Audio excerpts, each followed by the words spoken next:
Welcome guys to the long format video. We're gonna go through these 4 knives. I'm gonna tell you everything about them. And 2 of them are a steal. Civi was nice enough to send me 4 knives for me to review and to share with my audience. Please look at the shopping links to your left or your right. I was excited to try these out. A lot of you guys told me that I was missing out. So let's take a closer look. We'll zoom on in and I'll tell you all about these knives. So here are the 4 knives that Civi sent me, and each one of them comes with a carrying case and a rag so you can wipe down your knife. And I love these. These really surprised me. They're made in China. They're Chinese knives, and they really hit their price point well. Price point is important because we don't want to overpay for a knife. But these all hit some really good price points, and some of them are manufactured well above what you would say maybe an American company can put out. And it's just under maybe what a Benchmade puts out for $300. So we're going to start off with the Baby Banter 2, which is this smaller knife right here. And looking at the materials they use, they got their Nitro V metal for these 3 right here. And then they've got their CR18, which is a softer material, more like a 440 steel, which is comparable to maybe your EDC knives that Buck puts out for about the same price range. So these aren't quite super steels like maybe your Spydercos and your Benchmades, but they're almost there.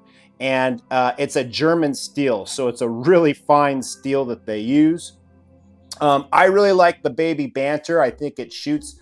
This model right here is about $80. They have different blade materials that can maybe boost the price in the, above the $100. But I really like this knife. I like how it's finished. You have yourself a pocket clip here that goes really deep into your pocket. Great design.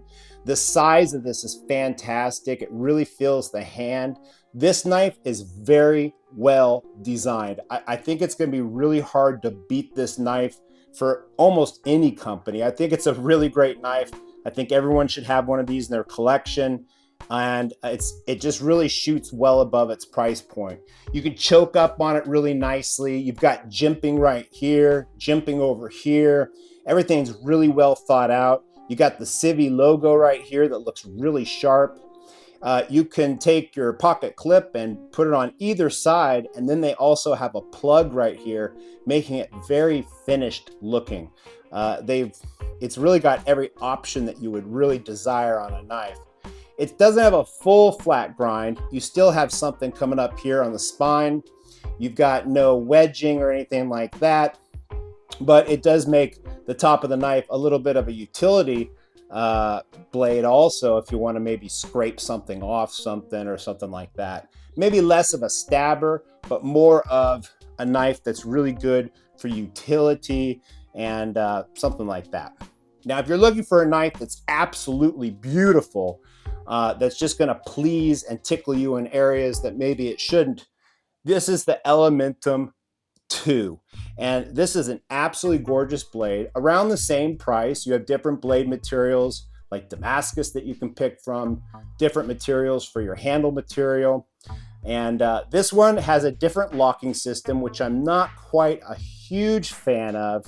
It is pretty looking. You got a button here. This is not an automatic. You got to kind of flip it. Sometimes it has a habit of kind of bouncing back. You know, it's not quite as smooth as, let's say, the Axis locking system that Benchmade puts out, but it does have a flipper on the back. That's pretty slick. So some people might really like that. You can't flip your pocket clip, but it does set really, deep in your pocket. Everything's really finely done. You've got polished liners. All the hardware is polished. It's a real pretty knife. You got jimping on the top. No jimping down here because this knife is not really designed to choke up as far as maybe the Baby Banter is. You do have some jimping right here to keep your hand where it needs to be on the handle. It's a little bit larger. I don't know if maybe something like this would be as pocket friendly as maybe the Baby Banter or your Shaken over here that we'll go over, but it's got a hollow ground blade which will make it very sharp. Maybe not such a great slicer like the shaken, but it is going to get really sharp, and depending on whether or not you like that blade style, that's something to think about. That's your only hollow ground that they sent me, and I'm a real big fan. This is probably the prettiest knife out of the bunch. I mean, everything about it is really pretty. I like it. And you got lanyard holes for these three right here. The shaken has no lanyard hole.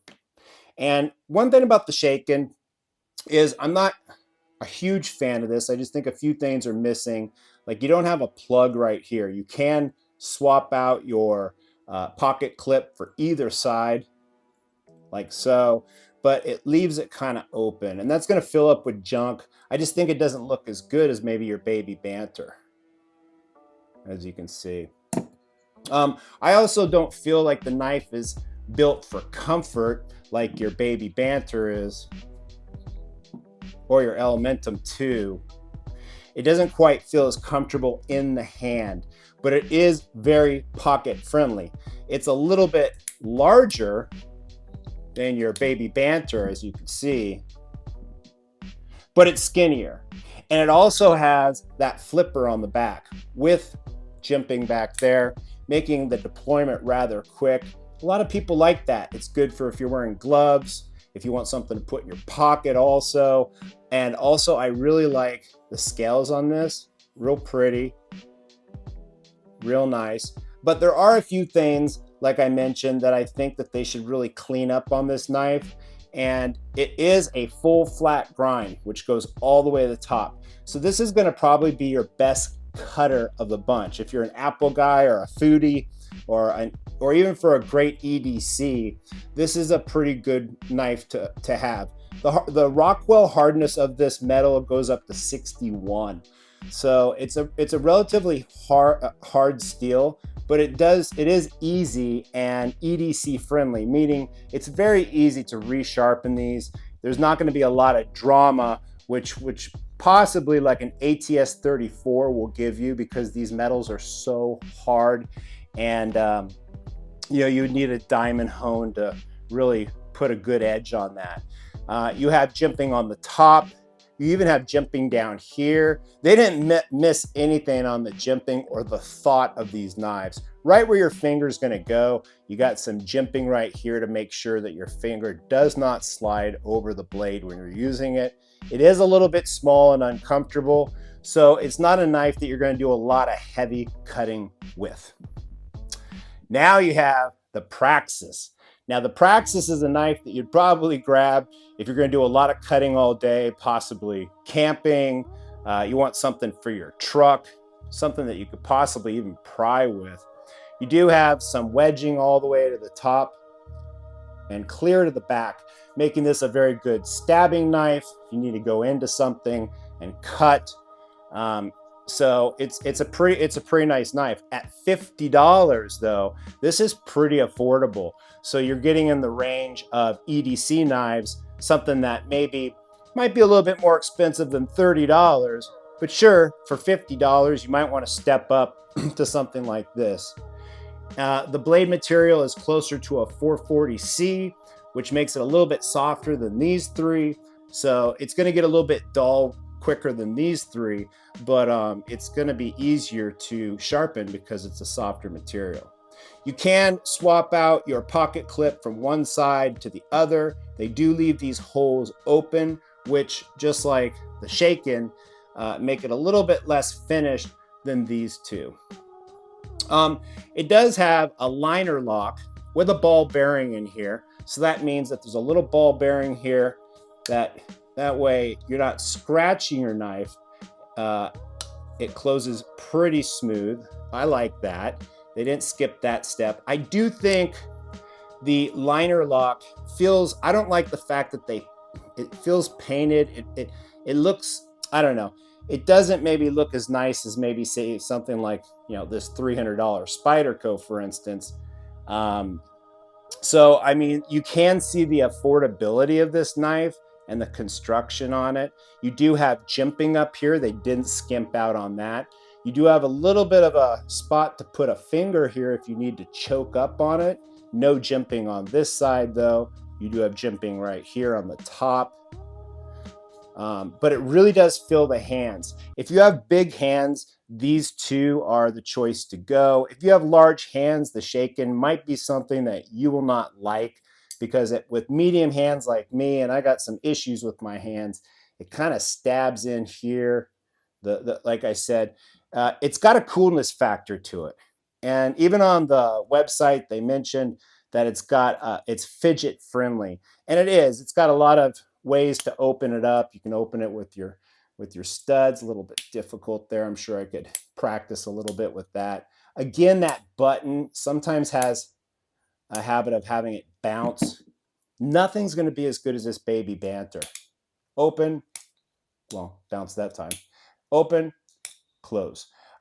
Nothing's really as good as this. This is such a great knife. Highly recommend it. Check out the sales links on either side. Click on that when you purchase from YouTube. It doesn't cost you any extra, but it does give me some revenue and helps me produce better videos for you guys. I hope you guys enjoyed this. Please tell me what you guys think. Do you guys own the Elementum? I know a lot of people do. And the Baby Banter, if you do not have one of these, I highly recommend it. This is my favorite knife out of the bunch. Where would I put the buck knife when it comes to price point? It's kind of debatable, but I would kind of put it somewhere in the middle here. It's not manufactured as nice as the Shaken. It just isn't. But for the price difference, I don't know. I'm just not a huge fan of these two. I am a gigantic fan of these two. But if you're looking for something with some coolness to it, the Shaken does have a coolness to it I can't quite describe. It is kind of neat. So, I mean, it's really up to you guys. And that full flat grind will make it a really good slicer, unlike the buck knife that's definitely doesn't have that full flat. So like I said, tell me what you guys think. Make some comments. Thanks a lot. I hope you guys enjoyed this, and I'll be producing more of these videos in the future.